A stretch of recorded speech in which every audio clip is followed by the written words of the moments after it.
Vous souhaitez en savoir plus sur le BAFD? Alors vous êtes au bon endroit. Bonjour et bienvenue à vous, je m'appelle Romain et aujourd'hui nous allons parler du BAFD.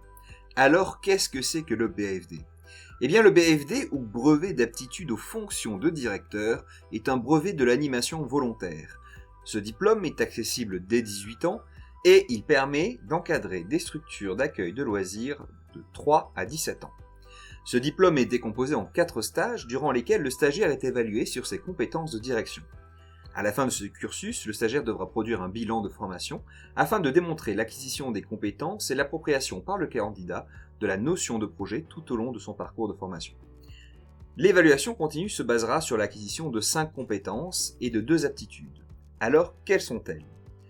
En termes de compétences, la première sera l'élaboration et la mise en œuvre avec son équipe d'animation, dans le respect du cadre réglementaire des accueils collectifs de mineurs, d'un projet pédagogique en cohérence avec le projet éducatif et prenant notamment en compte l'accueil de mineurs atteints de troubles de la santé ou porteurs de handicap. Ensuite, le directeur devra également savoir situer son engagement dans un contexte social, culturel et éducatif défini. Il devra également coordonner et assurer la formation de l'équipe d'animation, diriger les personnels et assurer la gestion de l'accueil de loisirs, et également développer les partenariats et la communication. Ce sont donc ces 5 compétences qui seront évaluées tout au long de la formation. Comme je vous le disais, l'évaluation se basera également sur l'acquisition de 2 aptitudes, qui sont la capacité à transmettre et à faire partager les valeurs de la République, ainsi que la capacité à prendre du recul et à analyser sa pratique. Comme énoncé précédemment, la formation se déroulera en 4 stages. Un premier stage théorique, initial, de 8 à 10 jours selon le format et durant lesquels le stagiaire découvrira l'ensemble des missions qui sont les siennes. Un stage de ce genre peut coûter entre 300 et 600 euros en fonction des organismes de formation et du type de stage, soit un externat, une demi-pension ou un internat. Ensuite, le stagiaire devra effectuer un premier stage pratique de 14 jours minimum en tant que directeur ou directeur adjoint, et ce stage devra lui permettre de mettre en pratique tout ce qu'il aura acquis durant la première formation. Après le premier stage pratique, le stagiaire devra se soumettre à un second stage de formation théorique, appelé stage de perfectionnement, qui dure en général 6 jours. Durant ce stage, le stagiaire peut revenir sur ses expériences et compléter sa formation en fonction de ses besoins. Le coût de ce stage peut également varier entre 250 et 500 euros en fonction des organismes de formation et du type de stage que vous faites, un externat coûtant souvent moins cher qu'une demi-pension ou un internat.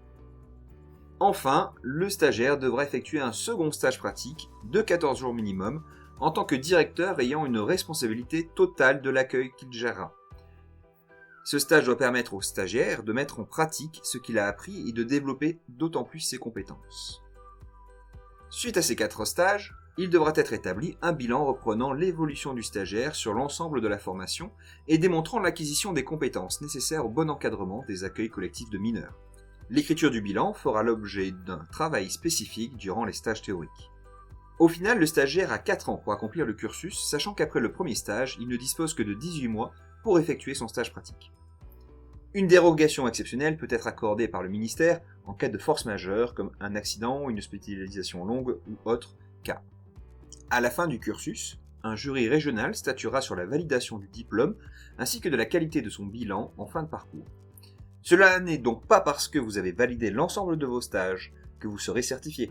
Si vos appréciations et votre dossier sont médiocres, alors le jury peut décider de vous demander de refaire un ou plusieurs stages afin de confirmer vos acquis.